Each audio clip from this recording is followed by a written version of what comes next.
Zero current bill ఎవరికి ఇస్తున్నారు?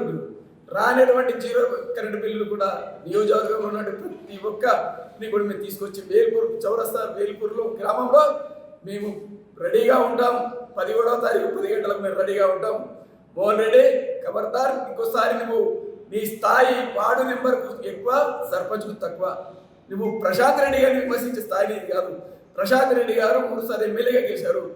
ఈరోజు ప్రతిపక్ష నాయకుడిగా నియోజకవర్గంలో ఉన్నటువంటి అధికార పార్టీ నెరవేర్చని హామీలను మరి నిలదీసే హక్కు, ప్రజల తరఫున పోరాడే హక్కు స్థానిక ఎమ్మెల్యే ప్రశాంత్ రెడ్డి గారికి ఉంది. పోరాడుతూనే ఉంటాడు. ప్రతిపక్ష పాత్ర ప్రభుత్వం చేస్తున్నది నువ్వు చెప్తావు, చెయ్యనటువంటి నిలదీయడానికే ఈరోజు ప్రతిపక్ష నాయకుడు బరాబర్ నిలదీస్తాం. నీవు ఏదైతే మన ఎమ్మెల్యే గారు ఇల్లు ముట్టడిస్తా అంటున్నావు కదా, మేము రెడీగా ఉంటున్నాం. 11వ తారీఖు నాడు 1000 మందిని వచ్చి ఉంటున్నాం.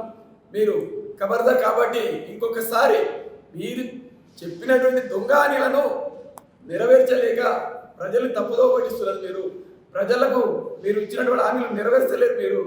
కాబట్టి ఏదైతే నువ్వు సవాల్ చేసినావు కదా, ఈరోజు బీఆర్ఎస్ పార్టీ తరఫున మేము సవాల్ విస్తున్నా ఉన్నాం. నీది ఎమ్మెల్యే స్థాయి కాదు, నువ్వు ఎమ్మెల్యే స్థాయిని ఎమ్మెల్యే విమర్శించే స్థాయి కాదు. ఇక్కడ ఉన్నటువంటి నియోజకవర్గంలో బీఆర్ఎస్ నాయకులము, ప్రతి ఒక్క నాయకుడు కూడా నీ స్థాయి నాయకులు ఇక్కడ మేము ఉన్నటువంటి అందరు నాయకులము. కాబట్టి సవాల్ చేస్తా ఉన్నాం.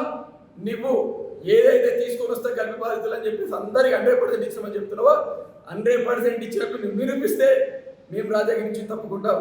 లేదు, రానటువంటి 100 మందిని 1000 మంది రైతులు కావచ్చు, కల్ప బాధితులు కావచ్చు, ప్రతి ఒక్కరిని కూడా మహిళా అందరినీ కూర్చోబెడతాం ఇక్కడ.